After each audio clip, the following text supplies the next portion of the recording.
اگر کوئی مرد اپنے پاؤں کے اندر پازیب کو دیکھتا ہے، پائل جسے کہا جاتا ہے،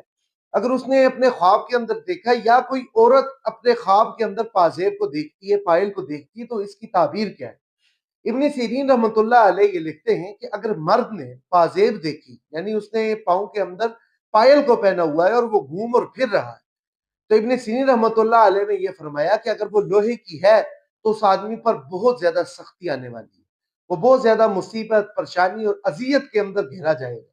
لیکن ابن سیرین لکھتے ہیں کہ اگر وہ دیکھے کہ اس نے پائل تو پہنی ہے لیکن وہ چاندی کی ہے، تو اس پر وہ سختی جو ہے وہ کم ہوگی لیکن سختی رہے گی۔ اسی طریقے سے ابن سیرین رحمۃ اللہ علیہ نے کہا کہ اگر کوئی عورت خواب کے اندر پازیب کو دیکھتی، اس پائل کو دیکھتی ہے، تو اس کی جو تعبیر ہے وہ اس کے شوہر کے ساتھ کی گئی ہے